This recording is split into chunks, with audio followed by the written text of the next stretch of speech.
Hello everybody, today we are discussing Hotfix 15, where they have given us basically everything I have asked for. And I'm just going to put this over some footage I had from before. This is not live commentary as the game is not up right now. So first off, they fixed a whole bunch of issues like portals not displaying properly, Ghost King's debuff area being invisible, getting killed by traps upon respawning at the sacrificial altar, a whole bunch of things like that. They also fixed not being able to put on the craftable spear on the ranger, which is really nice. They have nerfed Barbarian's Iron Will perk, which if you weren't running this before, you were just trolling, which gave you magic resistance of 100. It's been changed back to 60 now. Probably still a really good perk, and Barbarian's probably still very good, but that is a fairly large nerf. That's like 2 or 3 whole gear pieces worth of magic defense, so he'll be a little bit more counterable now. Bard's Beats of Alacrity additional move speed has been changed from 15, 20, 25 to 5, 10, 15. So I would assume that means it's not even worth bringing anymore. Maybe I'm wrong. Bard's Harmonic Shield armor rating and magic resistance has been changed from 40, 40 to 15, 15. Also seems like it's probably not worth bringing anymore. Maybe I'm wrong. Warlock's Torture Mastery Healing Attribute Ratio bonus has been changed from 50% to 25%. I don't even know what this means. If someone could explain this in the comments, go ahead and do it. Warlock's Eldritch Shield magic damage absorption has been changed from 40 to 25. The Dark Magic damage bonus has been changed from 40% to 20%, and cost changed from 5 to 10. This is still going to be mandatory to run, but this is a lot more balanced now. Before it was just super dumb because if you had a Warlock on your team, if the enemy team had a Wizard, that Wizard was just completely useless at that point. Like, why would you bring a Wizard? This is still going to be useful because Warlocks can cast these shields and then, you know, like cast on a mummy behind them or something and heal up almost instantly. So that's not a problem. Next up, we have Warlock's Hydra cost changed from 15 to 20.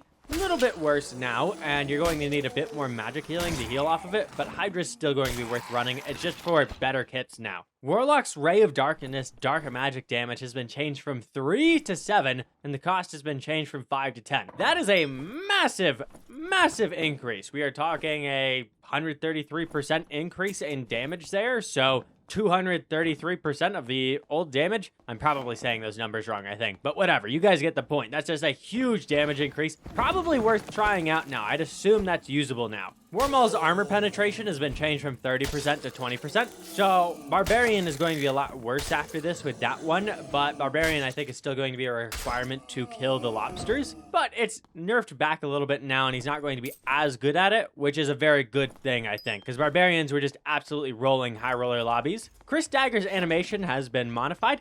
I don't know what this means. The game isn't up yet. The primary modifier for many items has been adjusted, and this has been adjusted down. We're talking these items are worse now. The random modifiers for items have all been adjusted. This has been adjusted down. These are all going to be worse now. This was a testing session, and they have also changed it now so that the old items are actually going to get nerfed with this. So they get either re-rolled or their stats get boosted down if the stat is not available on that item anymore. So here's what it says about that. All legacy items are now gone. Options that are removed or have their min-max values changed will be re-rolled or rescaled to accommodate the new data. So I'm pretty sure it's just as I told you guys a second ago. Fountain of Speed's additional move speed changed from 70 to 50. That's really good. Fountain of Speed's move speed bonus was way too high. Nerfing it down a little bit is good. Dungeons now drop high quality items much more frequently and in greater quantities from all chests and sub bosses. This is not just Inferno. This is not just, you know, one thing or another thing. This is everything. This is huge. We're also talking merchants no longer sell as many uncommon green and rare blue items as before, but they will sell them still. It's not like they're not going to sell them at all, but they will still sell them. And since the dungeon loot is buffed up, that's pretty much what I was asking for before. I don't know if the merchants really needed to be nerfed there, but the other thing that they've changed is you can no longer preview the random modifiers from Jack-o'-lantern's merchandise. That was one of the big things I was asking for. I would also hope that they have removed previewing the random modifiers from crafting. I think they might have a thought in place where they are going to change crafting so that you can pay extra materials to either set the exact attributes you want or see the attributes and see the lines. And so they might not have changed that one yet. That does not mean we should lose faith in Ironmace or anything like that. These are very good changes, and I think this is going to make a huge difference.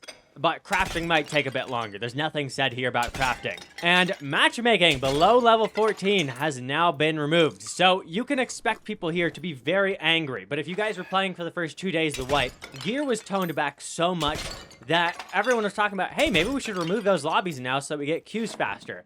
And anyone who was saying, no, the queues are just fine, probably only played during prime time. If you weren't playing during those prime time 3 hours, queues would generally take about 3-4 minutes. And compared to the 10 seconds it took before, that hugely hurts the game. You'd be spending more time matching than you were playing oftentimes, especially if you were playing Goblin Caves. And I greatly disliked that aspect of it. Queue times are really important, but I also understand we need to keep those casual players involved, so we'll see how this works. Maybe this will need to come back in the future, maybe it won't, but I think with the gear being toned down, we will be okay, because we're already having really good players playing in the lobbies below level 15 because they kept re-rolling, and they were just stomping the Timmies. But now if the gear isn't so good, then those guys can also get stomped by the players above them who don't really care to kill the Timmies. They really care to kill these people who are bullying the Timmies because they have more loot on them. These really veteran players oftentimes don't even want to kill the Timmies. They want to protect the Timmies because they know they need the casual player base, and they know they have no loot on them that would be worth picking up for them. So what's the point?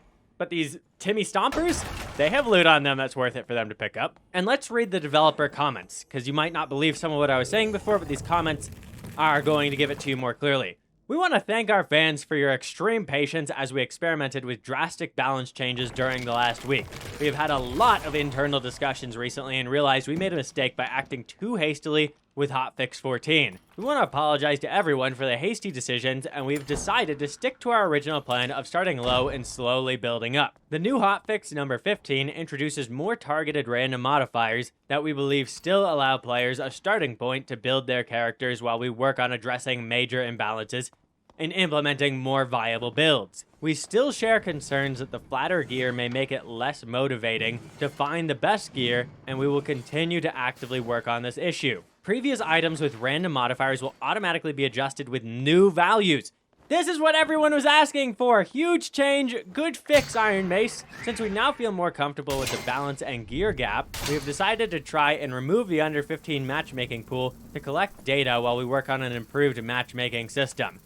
Okay, that's a little bit worrying to me, but maybe we just do something along the lines of after you're level 15, if you live too many times in a row, you get an automatic queue into high roller. Maybe something like that. I know that could be avoided, but maybe we could do something like that. Maybe we could separate it into over level 15, you're talking high roller lobbies. Under level 15, you're talking non-high roller lobbies.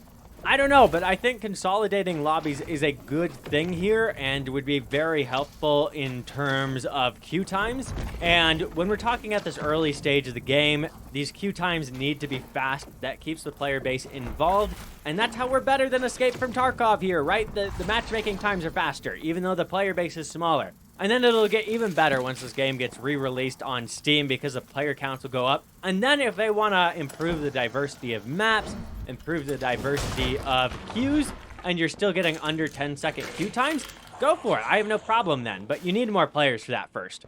Okay, and then they also say we also learned a lot about reducing the stress of gear. Okay, and then they also said we also learned a lot about reducing the stress of gearing for a new adventure with the new merchants. We liked the overall effects of having a large amount of gear readily available to the players. However, the one side effect of having merchants selling so many high quality items was a less motivation to loot for gear from the dungeons. I was saying this, I was doing my Inferno runs and dropping a whole bunch of items that should be pretty good, but they wouldn't even sell for 50 gold anymore because you were getting top tier items out of the shop. I think you should be able to get good items out of the shop, but there needs to be some balance there, and the toppest tier items still should come from the dungeon, and they should come from Inferno, especially Inferno High Roller. In order to incentivize players to hunt the dungeons, we have decided to reduce the number of items directly available from the merchants, but have dramatically improved the amount and quality of loot from the chests in the dungeons. The quality of the loot has been increased even more significantly for the high roller dungeons, with high-end chests now giving a chance for legendary loot. I think this is talking about both the Goblin Caves and the Crypts. The highest tier chests had a chance for legendary loot before already in High Roller Inferno. I would imagine the chances there are even higher now. We encourage players to try for themselves and let us know if you think we are hitting closer to finding that sweet spot. We've learned a tremendous amount this past week, and we hope to learn even more with your help. Thank you for your continued support even through the turbulence of early access. We hope to see you in the dungeons. So anyone who is saying, yes, I hate Ironmace now because they did XYZ and they're never gonna fix it in XYZ, I don't get where that camp was coming from, and this should greatly disprove where that camp was coming from. And I think they're trying to do what's best for the game here. Now, going forward, if they've changed it back to where it was before in those first 2 days for the attributes, I would really like to see if legendary items and unique items could still get those higher rolls. Maybe you make it so a purple item can get higher rolls than a blue item. Maybe you make it so legendaries can get higher rolls than a purple item. Maybe you make it so uniques get higher rolls than a legendary item.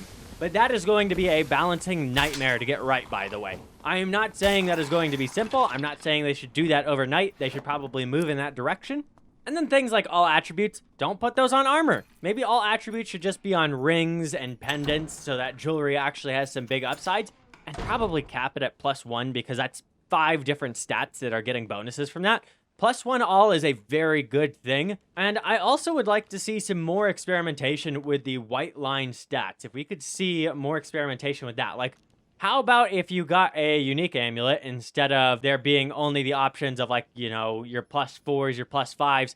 Maybe you could get a +2 all in the white line or something like that. I think I would be open for experimentation there, especially with the rarer items. I don't really have problems with getting killed by, like, an artifact weapon. It barely ever happens because it's so rare. And I think the players that do go out and gather those items should get benefits for that. And those unique items dropping only from the high roller bosses means that those are certain to be very rare and very difficult to get. And on top of that, I think this just once again proves just how much Ironmace is committed to improving this game. Now, another complaint I saw a lot was, and that I had a lot, was that the Goblin Caves maps are just horrific now. I would assume the reason why that hasn't been adjusted yet is because that's a lot of work to adjust that. They could have just reverted it to the old system, but I don't think they want to do that. They want people to participate in high roller Goblin Caves, and there really needs to be more than one map variation for Goblin Caves.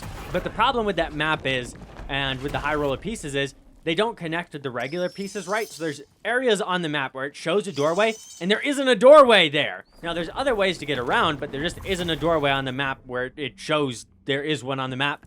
And that's absolutely horrific. It's horrific for me, and I'm a more experienced player, and I wouldn't even understand just how horrific it is for a newer player. Now, on top of that, I also think they are very in line with keeping the game balanced before we come out of early access. I've seen some players going, no, we need to wait for skill trees for them to balance everything, because that's just adding way more problems to the mix. I don't agree with that. Get a good foundation first, and then start adding things on top of it. And also, if you don't keep the game balanced in the meantime, what ends up happening is you find people who really figure out the meta, and they can just one-shot everyone else, and they run through the whole dungeon and kill everyone every time. What that causes is your newer players cannot play the game at all, and no one stops them. What does that cause? Your game dies. Just completely dies, and this is a problem with all games with too high of a skill cap, actually, is it kills the game because new players can't get involved. That's where things like skill-based matchmaking and things like that come in, which I am not pushing for this game, by the way. I think this game is a bit more casual than people like to make it out to be. But that's why games do things like that, because they are very competitive games. And if you want new players to get involved, they need skill-based matchmaking so they can play against other new players and build up their skills. So let me know how you guys think this patch is, and if you think there's any more changes they need to make. Honestly, they gave everything I was asking for in this, and I think this is going to be huge.